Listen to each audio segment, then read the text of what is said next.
Hello again. Um, in today's lecture, I will continue part two, which actually addresses threads and processes, single-threaded versus multi-threaded processes, different type of multi-threading support, including threads that are defined as user-level threads versus kernel-level threads. And finally, I will address advantages and disadvantages of each type of those threads, whether they are user-level threads or kernel-level threads. So as discussed earlier in previous lectures, the discussion so far has presented the concept of a process that actually employing two characteristics. The first one is the resource ownership, and in which the process will include a virtual address space to hold the process image. If you recall from previous discussion that a process image is simply the collection of program, data, stack, and attributes that are defined in the process control block. And then from time to time, a process may be allocated control of or even ownership of resources, including main memory, input-output channels, input-output devices, and files. And the operating system at this point will perform a protection function to prevent unwanted interference between processes with respect to resources. Another characteristic that is employed by processes when it comes to the concept of a process is scheduling and execution. So the execution of a process follow an execution path or a trace, as we discussed before, through one or more programs that could be either interleaved or it could be run in a sequence, and this with alignment of other processes.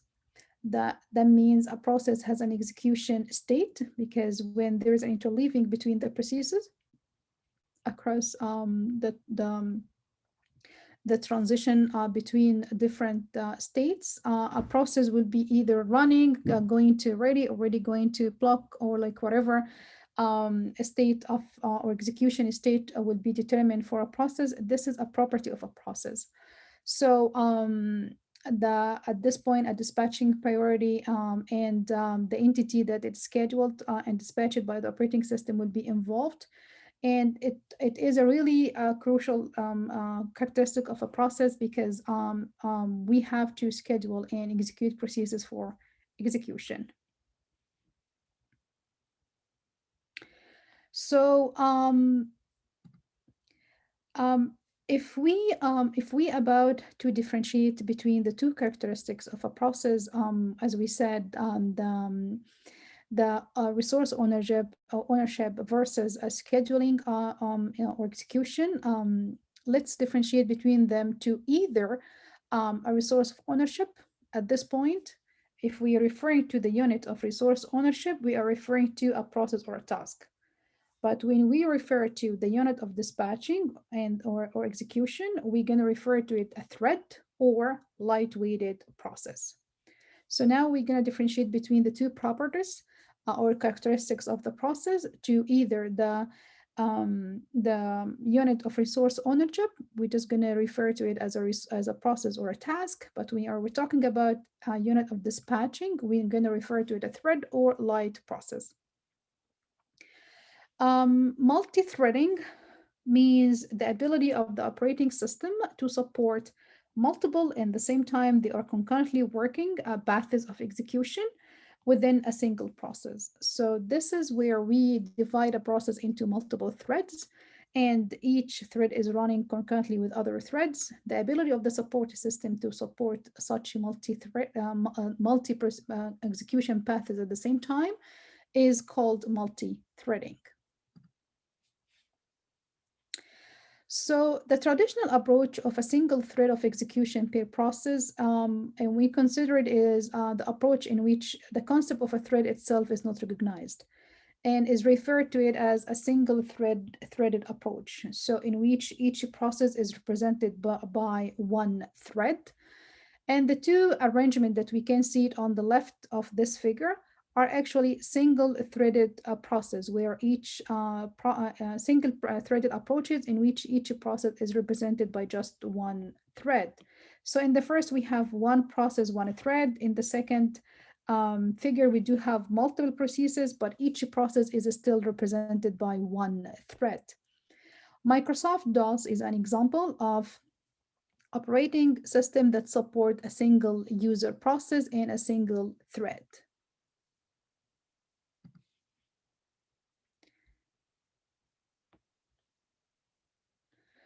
Other operating systems, such as some variants of Unix, actually they support multiple user processes, but only support one thread per process. So if we care about multiple processes, but one process, one thread per process, we have seen this in some variant of Unix operating system.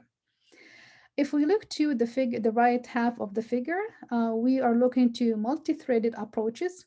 So that's not single-threaded approaches. We are referring to multi-threaded approaches in which we do allow multi-threadeds to be concurrently within a process running at the same time. And we could have one process multi-threads, or we could have multi-processes, multi-threads per process. A Java runtime environment is an example of a system of one process, just one process and multiple threads. And this approach of threading is taken into Windows, Solaris, and many modern of Unix operating systems. And in this topic primary focus for next week, we will go over multi-threading in Windows, multi-threading in Solaris, and even multi-threading in Linux as case studies. So this will be discussed next week. So in multi-threading now environment, where we have one process that has multi-concurrent path of execution, a process will be defined as the unit of resource allocation and a unit of protection. So as we said before, a process is a unit of resource allocation. In multi-threading, we have multi-processes running within one process.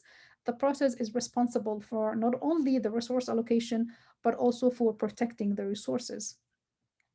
So what can we see in multi-threading that are associated with a process? We see virtual address space in which we will store the process image. And we also have information about the protected access to the processor, which is managed by the process, because the process is responsible for resource allocation, in which we have information in our process images, as well as protection. Protection to access to processors, other processes for inter-process communication, and protection to files, and even protection to input-output channels, including devices and general I/O resources like devices and channels.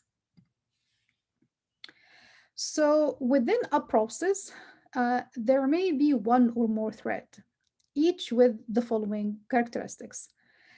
Each thread would have an execution state. We call it a thread execution state. It could be running or it could be ready and so on. So this is per thread right now. Within each process, we have a saved thread context when not running. One way to view a thread is an independent program counter operating within the operating system at this point. We also would have an execution stack for each thread, and we would have some per thread static storage for local variables, and we even have access to the memory and resources of its own process, which is shared with all other threads in the process. If we look to the following figure, we see the distinction between threads and processes from the point of view of process management. In single-threaded process model, where we do have one process and each process has only one thread, that means there is no distinction concept of a thread. The representation of a process would include the process control block of the process, the user address space, as well as the user stack and the kernel stack. These are used to manage the call and return behavior of the execution of the process. While the process is running, it controls the processor registers, and the content of these registers are saved when the process is not running. However, in the multi-threaded process model, on the other hand, there is a single process control block for the main process. And also we do have single user address space associated with that process. But now there are many threads within the process. So there are separate stacks for each thread. So for each thread, we do have a thread control block. And for each thread, we do have separate stack, user stack and kernel stack for each thread. These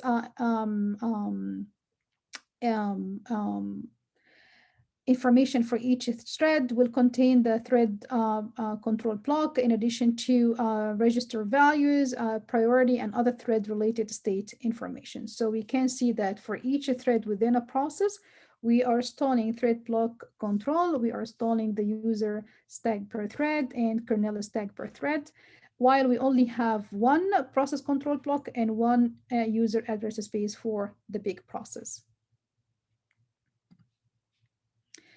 So all of the threads of a process, they will share the state and the resources of that process. They reside in the same address space and have access to the same data. That means when one thread alters an item of data in memory, other threads, they will see the result if and when they access that item. If one thread open a file with read privileges, we know that other threads in the same process can also read from that file. So if this is the idea of allowing multiple resource access, multiple execution at the same time, why we need threads? The key benefits of threads derive from the performance implication because it takes less time to terminate a thread as compared to terminating a process. It also takes less time to create a thread as compared to creating a process. So creating a thread as compared to creating a process, it takes less time to terminate a thread as compared to terminating a process.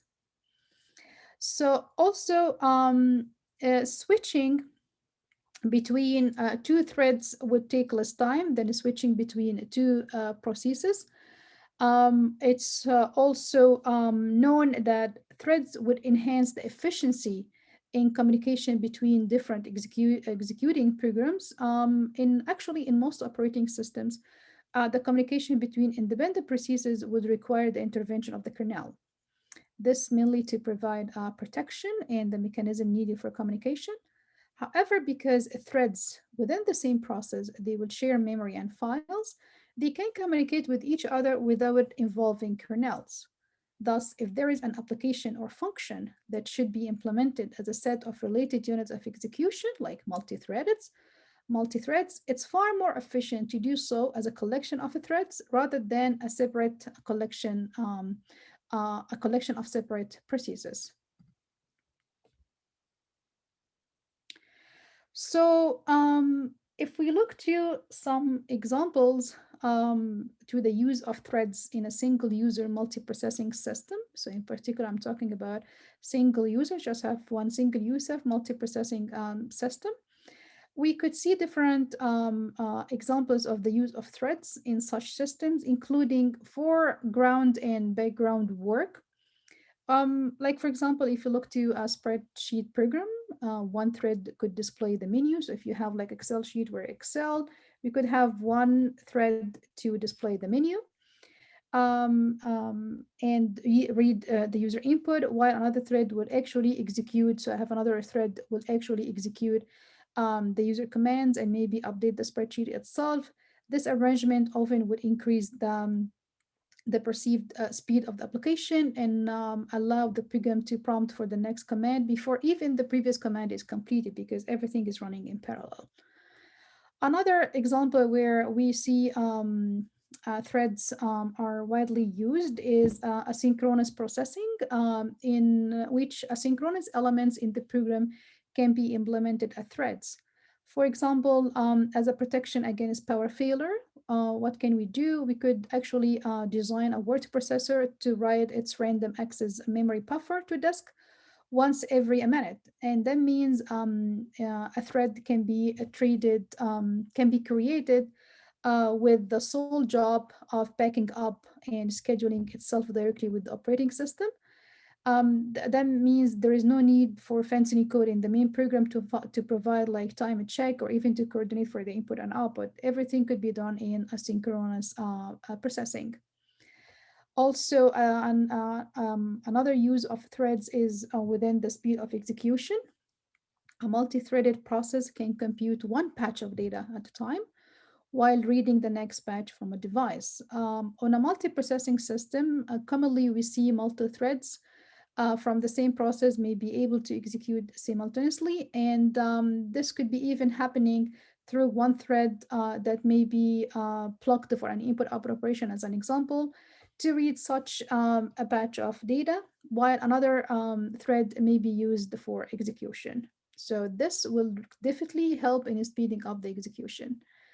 Finally, we see threads used a lot in modular program structure, in which programs would involve a variety of activities or a variety of sources and destinations of the input and output that make it easier to design and implement those programs using threads.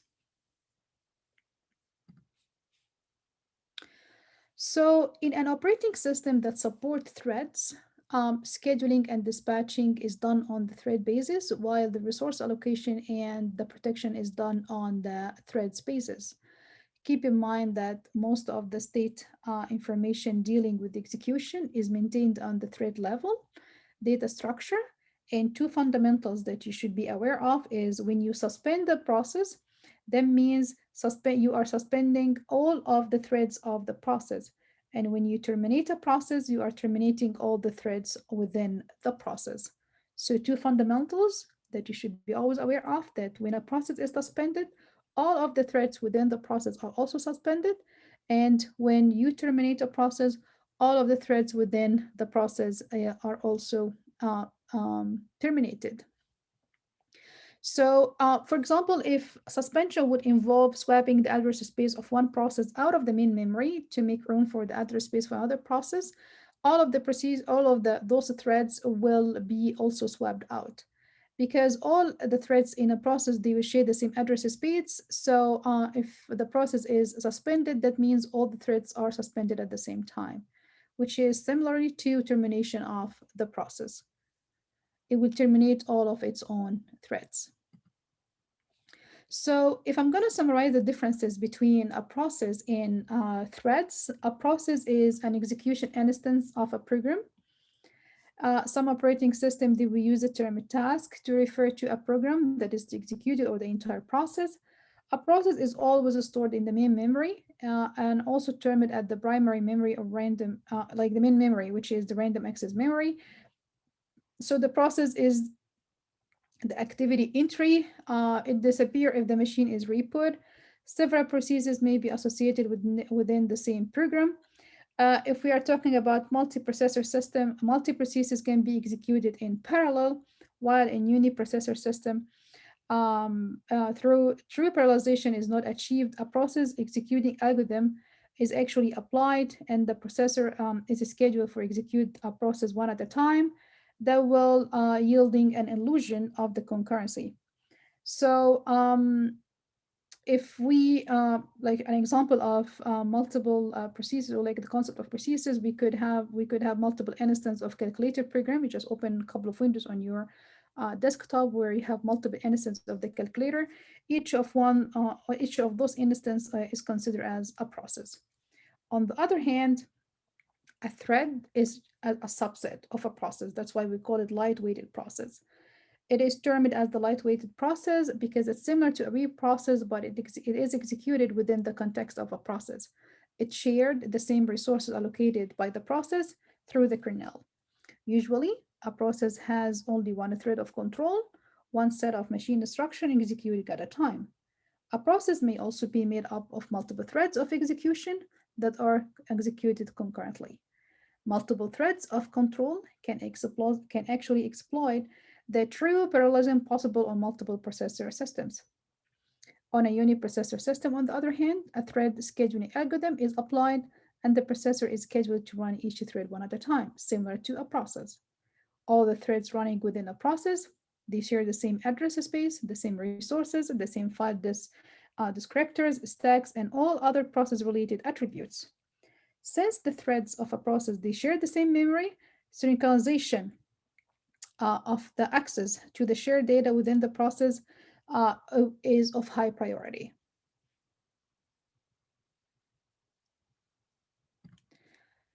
As process switches between states, similarly, the threads. The key states for a thread the key states for a thread are running state, ready state, or block state. Generally, it doesn't make sense to associate suspended state with threads because such states are process level concept. So if there is a suspended process, we keep this state for processes not on the thread level. In particular, if a process is swapped out, that means all of its threads are necessarily swapped out because they all share the same address space of the process. And that means we don't say a thread is suspended because we know that the entire process is already suspended. So there are four basic thread operations associated with a change in the thread state, including spawn, block, unblock, and finish. Typically, like when let's talk about the first one. When a process is spawned, that means a thread for that process is also spawned. And subsequently, a thread within a process may spawn another thread within the same process. That means providing an instruction pointer and arguments for the new thread that is needed. And the new thread is provided with its own register context and stack space, and the thread will be placed in the ready queue. However, when a thread needs to wait for an event, that means the thread is blocked. We need to save the user registers, the program counter, and stack pointers of that thread, and the processor may now turn to the execution of another thread that is ready for execution, either in the same process or even in different process. When the event for which the thread was blocked for, it just occurred, then the thread is moved to the ready queue, so we have this operation of unlocking the thread. Finally, when the thread is completed, its register context and stacks are deallocated, and we need to finish the thread. So if we look to the following figure on a uniprocessor but multi-programming concepts, we enable the interleaving of multi-threads similar to what we have done with the processes. Now we are enabling the execution of multi-threads within multi-process. So if we look to this figure, we have three threads in two processes. So thread A and thread B within process 1 and thread C within process 2. The three threads in the two processes are interleaved on the processor. Execution passes from one thread to another, even when the currently running thread is blocked or when its time slice is exhausted. If we look over here, like for example, we thread A is in a running state, and then an IO request is provided through by thread A. So thread A is blocked. So on the same time, we started thread C, C from a different process. So now the processor is running thread C.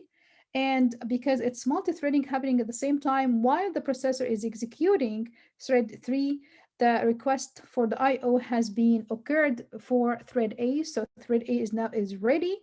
And once the processor finish thread C, the thread A will start its execution. And then once A is completed, we're going to go back to thread C again, just to confirm the naming. So we started by A on a running state, and then thread B will be on another running state while thread A is blocked. So this is blocked.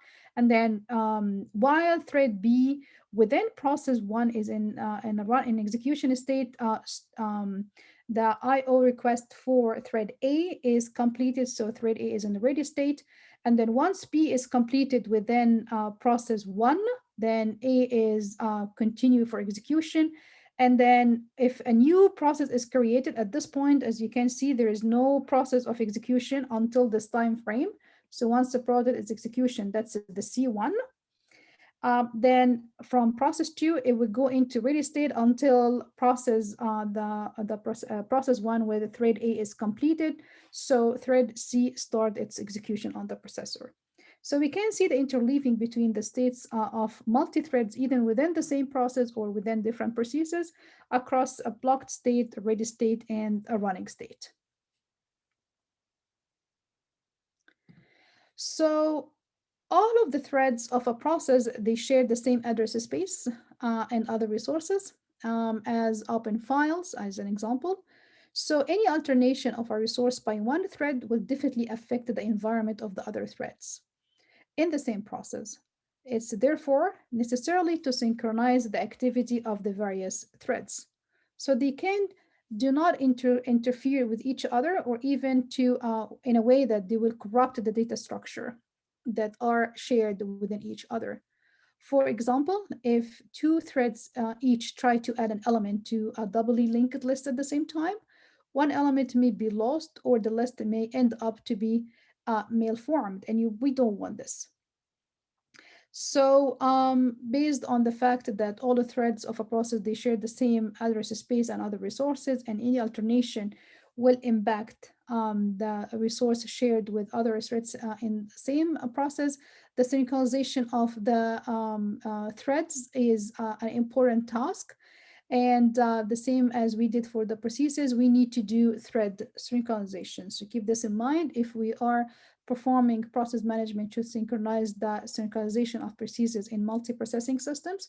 We need to also in multi-threading, we need to work on synchronizing the execution of threads. So there are two broad categories of thread implementation. It could be user level of threads. We abbreviate it for ULT, and kernel level of threads, KLT. Sometimes we call this kernel level of threads, or sometimes we call it kernel supported threads. Or sometimes we call it light weight process or processes. Let's start talking about the ULT. In a pure ULT, user level thread facility, all of the work of thread management is done by the application itself. So the kernel is not involved at all. So all thread management is just done by the application. And the kernel is not aware of the existence of threads. As you can see here in this figure, it illustrates the main idea of pure ULT approach. That means any application can be programmed to be multi-threaded by using a thread library. So the use of the thread library over here will enable the management of the ULT, the user level of threads. What is a thread library is just a package of routines that are used for the ULT management. The thread library contains code of creating and destroying threads for passing messages and even for data, passing data between threads. Also, it contains code for scheduling thread execution and saving and restoring thread context. So primary, the thread management, including creation, deletion, communication, passing threads, it's only done on the user space, which is implemented by the thread library that is responsible on the thread management within the application. So by default, application would begin with a single thread and begins running itself on that thread. This application and its thread are allocated to a single process, which are managed by the kernel. So the entire process is managed by the kernel. However, the threads within the process are managed by the application or the user on the user level or the user space. At that time, the application is running, and that means we know that the process would be on a running state. So this is the process, and then once it's created, then the process itself will be on a running state. And the application may spawn on a new thread to run within the same process. So you might start with one thread, and then you have another thread within the process. And then all of these threads will be managed just through the thread library. The control is passed to the library or the utility, the thread library, by a procedure call within the process. And then the thread library will create the data structure for the new thread and any other thread within the process. And the control will be passed between the threads based on the scheduling mechanism within the thread library using some scheduling algorithms. And then when the control is passed to this library, the context of the current thread and any other thread that is needed will be saved. And when the control is passed from the library to the thread, the context of the thread is restored again. So once we are on the user level thread, all the communications will be done, or the creation and deletion will be done using the thread library within the application. Advantages of user level threads. There are a number of advantages to the use of the ULTs instead of KLTs, including that thread switching, if you'd like to switch between the threads, it actually does not require kernel mode at all. So you don't need kernel mode privileges. Because all of the thread management data structures are now within the user address space of a single process. And that means the process doesn't switch to the kernel mode to do thread management. This will save a lot of time. It will save a lot of overhead of the two mode switch of user to kernel or kernel back to user. In addition, scheduling can be application specific. One application may benefit most from a simple round robin scheduling algorithm, while another might benefit from a priority based scheduling algorithm. So the scheduling itself is it's application based. So for word processor, you may want to go for first in, first out. For Excel application, you may want to do scheduling based on priority queues. So because it's not just one scheduling mechanism determined through the kernel based on some characteristics, it is an application based. So we do have the freedom to align different scheduling mechanisms based on different applications. That means the scheduling algorithm could be tailored to the application without actually disturbing the underlying operating system scheduler.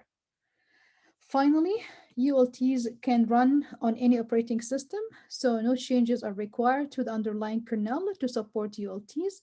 The thread library is a set of application level functions which are shared by all applications. So that means you don't need to do any changes on the underlying kernel to support such ULTs.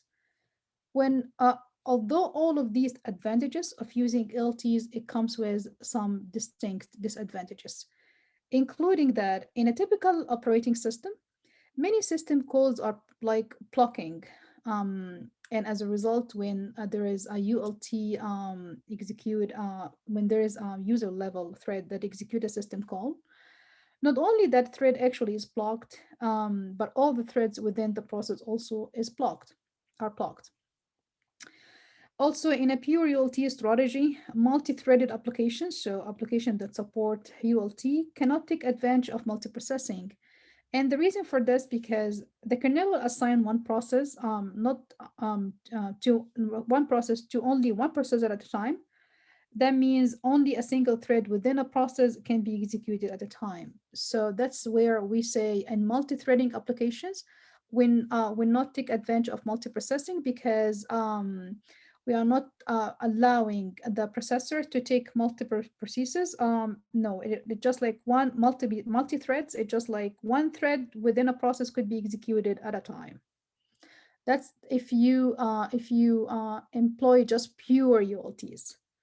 So how to overcome those ULT disadvantages, whether it's on the level of blocking or it's on the level of allowing a multiprocessing within the multi-threading platform, there are ways to work around these two problems.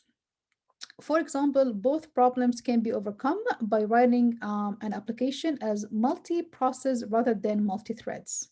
So if you could say, I would just write an application as multi-process rather than multi-thread.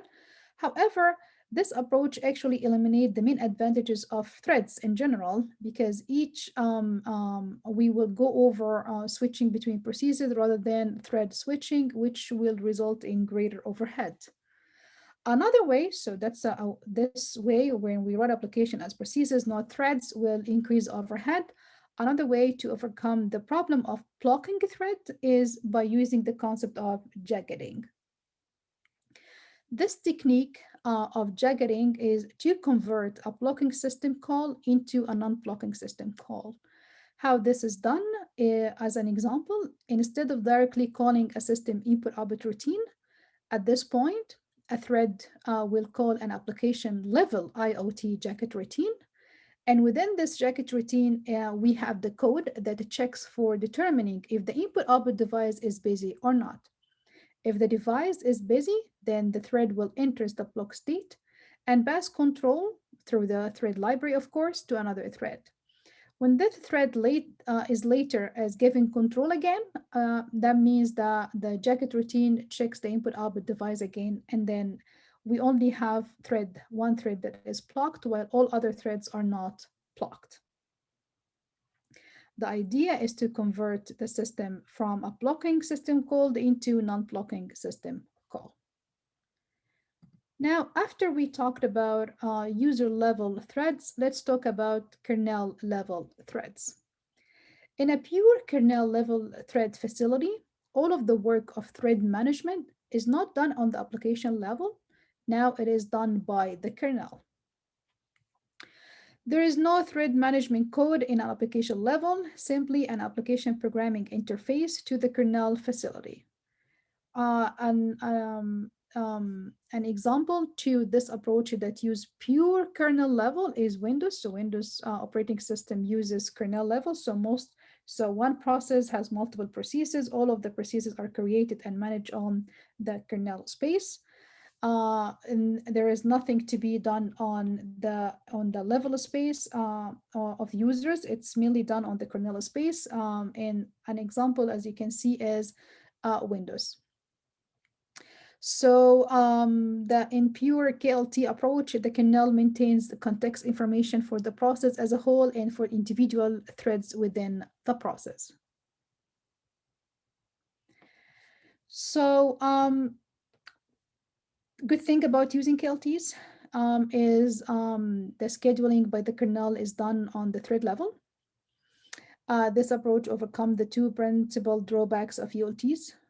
First, the kernel can simultaneously schedule multiple threads from the same process on multiple processors.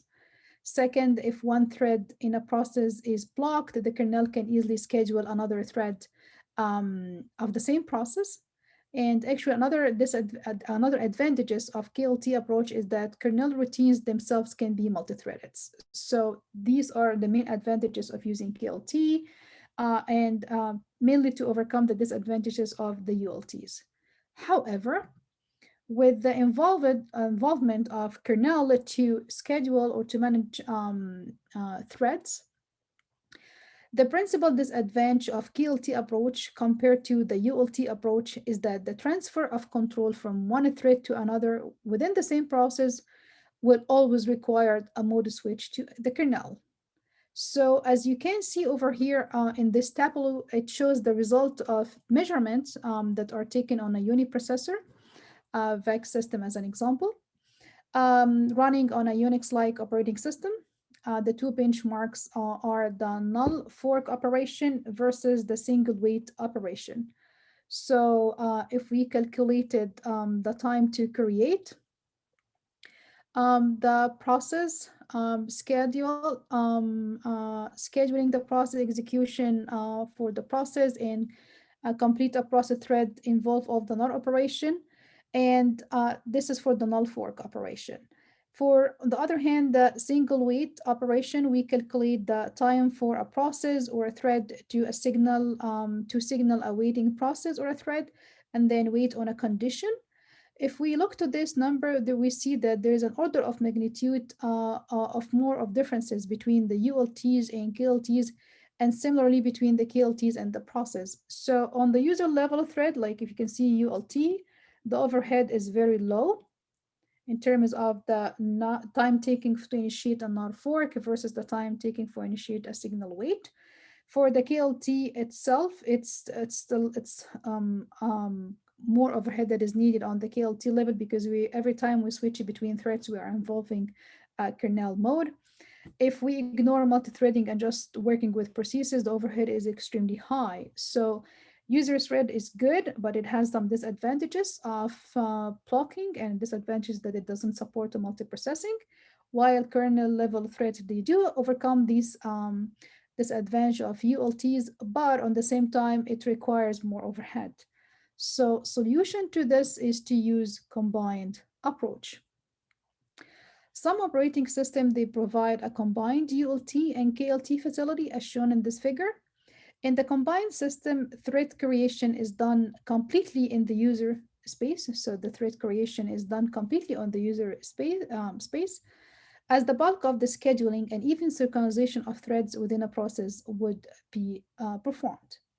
And then the multiple ULTs from a single application are mapped onto smaller or even equal number of KLTs. So the first we're going to create the threads on the user level, and then we're going to do some kind of mapping between the threads that are created and scheduled on the ULT level. And now we're going to map it to KLT threads. The programmer may adjust the number of KLTs for a particular application and processor to achieve the best overall results. In such combined approach, that we see the thread creation is done completely on the user space, and the bulk of the scheduling and synchronization is in which the happening within the application, and then there is a mapping between those multiple ULTs into another multiple might be one or might be multiple KLTs. It depends on the application. In this combined approach, the multiple threads within the same application, we guarantee that they can run in parallel. We guarantee that they can run on multiple processor. And we also guarantee that a blocking system call need not to block the entire process. It would actually allow if a thread is blocked, we have other threads within the process that are not blocked. So this approach should combine the advantages of pure ULTs and pure KLT approach while trying to minimize the disadvantages of both. An example of an operating system that allows the combined approach of ULTs and KLTs is Solaris. It limits the transfer or the mapping between a ULT and a KLT to one, but we could have different multiplicities. So as you can see in the combined approach, we allow the thread library to perform the creation of the threads in which most of the bulk of the scheduling is performed, while on the KLT, we now map those ULTs to KLTs, so we give higher privileges of unblocking processes or allowing multiple threads to be running at the same time. With this, we do have different multiplicities that we should address in terms of, are we mapping one ULT to one KLT or multiple ULTs to one KLT, or one ULT to multiple KLT or multiple to multiple. So threads versus processes, which means ULTs versus KLTs, or when we go to KLTs, we look at it as a process now. In one-to-one mapping, we could have, and this actually applied to a ULT to a KLT or threads and processes. So it could be on a thread process level, or it could be mapping between um, ULTs and KLTs. So if we talk in general about mapping between threads and processes, if we see the multiplicity or the mapping is 1-to-1, that means each thread of execution is a unique process within its own resource and address space. Unix is an example of this. If we have multiple threads and then we have one process, we have Windows NT, Solaris, Linux, OS2, OS390, and more. If we have one thread within multiple processes, that means a thread will actually migrate from one process environment to another. This will allow a thread to be easily moved among distinct systems. An example for this is the RA Clouds and the Emerald. So now if we do have a mapping between M to M, M to N, multiple, whether, as I said, it could be kernel to user level and vice versa, or a thread and processes, that means we combine the attributes of M to 1 and 1 to M cases. An example operating system of this is the TREX operating system. So as we have said, the concept of resource allocation and dispatching unit have traditionally been employed in the single concept of processes. So if we are focusing on the one-to-one relationship between threads and processes, there has been much interest in providing for multiple threads within a single process um, to overcome the disadvantages of one-to-one. And there are different combinations as one-to-many or even many-to-many. And the idea of many-to-many relationships between threads and processes have been explored in experimental operating system like TREX back to 92. In TREX operating system, there are concept of domain and threads, where a domain is a static entity that is consists of an address space and ports through which messages may be sent and received. So there is a port where we send and receive messages. And a thread, it was considered again as an execution bus with execution stack, processor, state, and schedule information.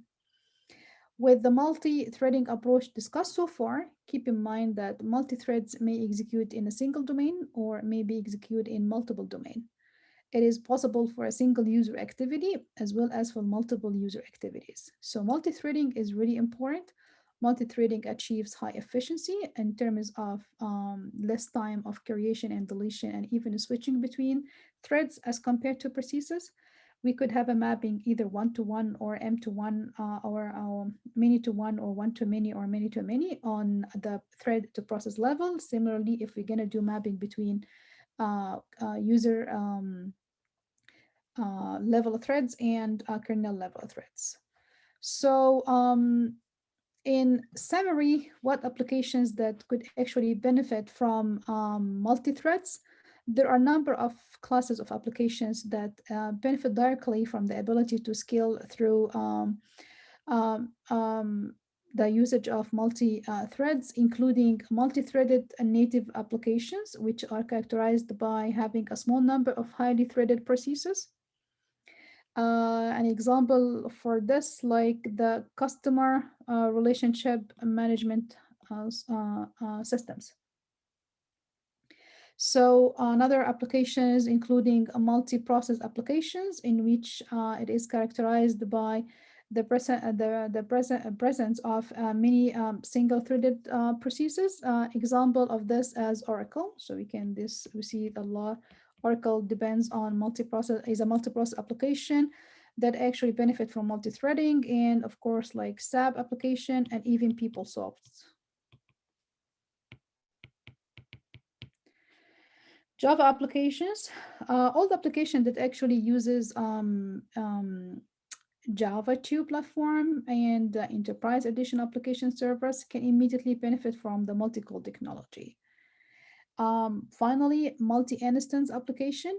Even if an individual application doesn't scale to take advantage of a large number of threads, it is possible to gain from multi-core architecture by running multiple instances of the application in parallel. So if multiple application instances require some sort of isolation, virtual and virtualization technology, this could be on the hardware of the operating system. it could actually be used to provide each of them with its own separate and secured environment through the adoption of multi-threading. So multi-instance application is a multi-instance of application that are running in parallel that could actually benefit from multi-threading. So, in summary, in this part two of today's lecture, we have talked about process and threads, introduced the concept of multi-threading functionality and why it's needed, the advantages of using threads, different type of threads like user level and kernel levels, and then what kind of platforms that will employ pure user level, a pure kernel level, and combined ones. So with this, this is the end of today's lecture, and thank you for listening.